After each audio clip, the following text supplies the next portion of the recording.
Hey everyone, this NHL Hockey News Report. So we're back to the video, and yes, we have some talk here to talk about here. Some news, trade, bunch of trades coming out today.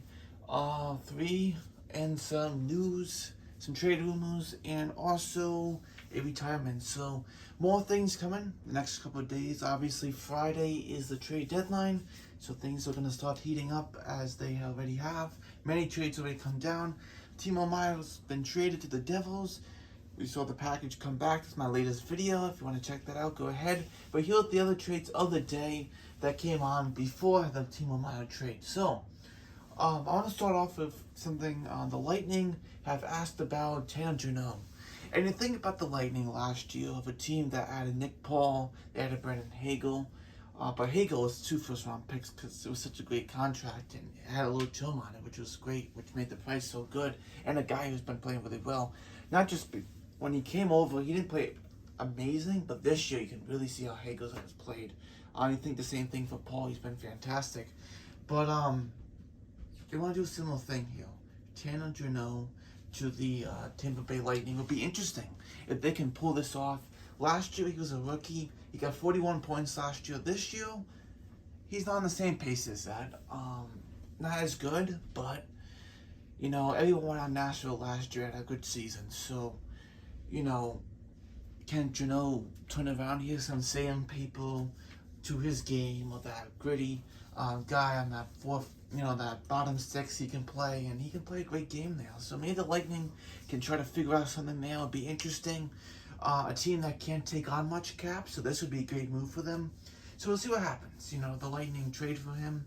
Obviously they won't get as much as they would as last year, but this year I'm sure there's still 1 year removed from that 41-point season. So we'll see what happens. What the Lightning do if they pick up Jeannot or another team picks him up. The Avalanche. I thought the Hurricanes could be another one. If it's that lower price, maybe even the Canucks could look at it. They've been doing that. They pick up Kravtsov. You never know. Any team that can really go for him, for a playoff team, or a team that might be on the bubble or want to add him to the lineup for long term. So we'll see what happens with Tanner Jeannot. It'll be very interesting. They actually hold him out tonight for the game for trade reasons. So maybe they couldn't get a contract done. There you go. So maybe he gets traded. Moving on now to the Nashville Predators.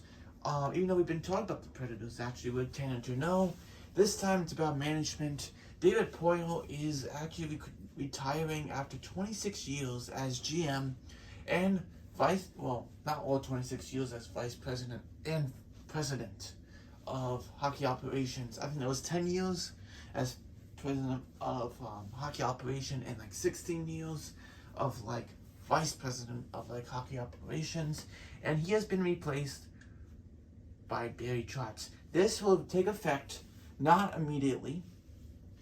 This will actually take effect as Trotz will become GM July 1st. But Trotz is going to be working along with David Poile right now. So Trotz is with the team. He is learning behind the scenes how to be that GM for them. And hey, Trotz is such a great coach for so long.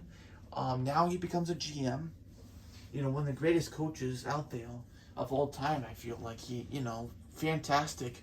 He actually had 16 seasons with the Predators. I didn't realize it was 16 seasons with the Predators. So, as a head coach, now he comes back after being with the Capitals and the Islanders, being head coaches for those teams. 4 years with the Capitals, 3 years with the Islanders, and now finds himself as the GM of the Predators. So he has a really good basis of the Predators and the organization and how things work there, and he knows David Poile, and things will work out great. So hopefully everything goes well for him. And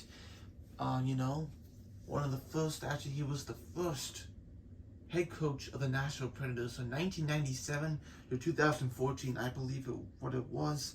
So there you go. He knew Poile for a long time. So there you go. As David Poile retires, becomes an advisor. He's not leaving the organization. He'll be an advisor, and Trotz will be taken over as GM. Going on to the trades now. I like the news for David Poile. Good for him. He was great GM for such a long time. Just a little history, actually. He was with the Atlanta Flames for like 2 years and then became the Calgary Flames for like 3 years.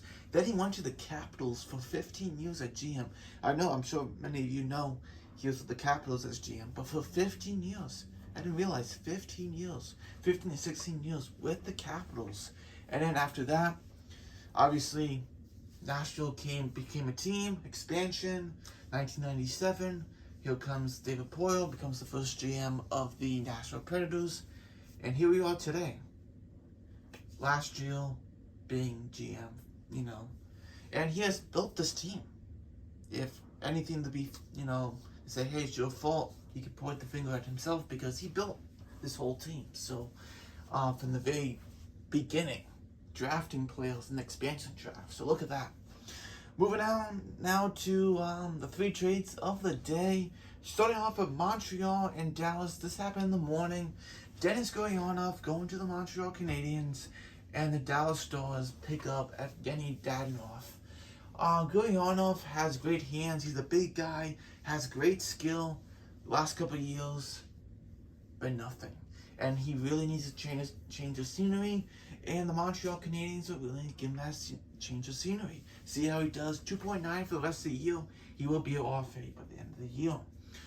Dadonov will be 34, and this is last year on his deal. They did retain 50% of his $5 million deal, so there you go. 2.5. Dadonov will be going to the Stars. 50% retained. So we'll see what happens. You know, Gurianov obviously needed that change, and I think the Stars are like, all right, he's an RFA. You know, what do we do with him? I know, all right, let's get Dadonov. Fine, we'll get Dadonov. You know, I don't think they were gonna qualify Gurianov anyways. They're gonna probably let him become a free agent anyways. The Stars, so the Canadiens can take a chance here, and this is a good chance. Even if it doesn't work out, it's all right. Dadonov is gonna become a free agent anyways. I know Montreal was talking about with Winnipeg, Dadonov to Winnipeg for like a 3rd round pick, hey. But Nino Niederreiter from Nashville goes to Winnipeg for a 2nd round pick. That $4 million deal, not just for this year, for next year too. So that kind of fell apart there. It's like, all right, they got Niederreiter. All right, Dallas wants Dadonov. All right, we'll take Gurianov. Hey, I think that's a good project to take on, though. We'll see how that goes for them. But you know, we'll see how Dadonov does. As of late, this last, you know, February was actually a month he did really well. Dadonov, after having a really slow start from Montreal. So we'll see what happens. So moving on now to the Golden Knights and the Blues. Barbashev is going to the Vegas Golden Knights for Zach Dean, who's a prospect. Barbashev is a good middle 6 guy. Just plays any place you want in the lineup, literally.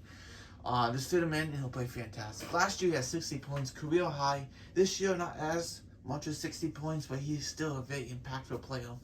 And the Blues get a prospect like Zach Dean. Zach Dean could possibly be a middle 6 guy like Barbashev. He could be just like Barbashev, the 20-year-old.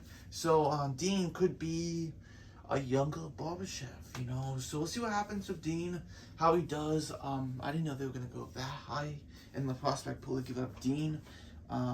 But hey, yeah, Zach Dean, part of the Blues, and as they make the trades, trading Barbashev, trading O'Reilly, trading Tarasenko, changing this team, and see how things go, right? So, and the last trade of the day, a small one, sorry to end on the small one, England, who's a 7th defenseman, AHL defenseman, basically, for Jack Johnson. So Jack Johnson comes back to the Avalanche after being with the Avalanche last year, wins the Cup, lost with the Avalanche, and then he signs with the Blackhawks on that league minimum deal. And now he's back with the Avalanche. I think, you know, Jack Johnson loves this, and the Avalanche are like, hey, let's have you back. Familiar face right there. He's not doing a ton of things. Obviously, Jack Johnson won't do a ton of things, obviously. But Jack Johnson, it's just, you know, he's just really good with the Avalanche. So, in the room, not on ice a bunch of times, but hey, he could be okay on, you know, on ice, but not amazing. So, yeah, those are the trades of the day. Tomorrow, maybe I'll be back with more trades. We'll see what happens, or more news out here, and I'll see you next video. Is any Shark News support? So let me know your thoughts about these deals. Win, lose. But yeah, see you next video. Bye.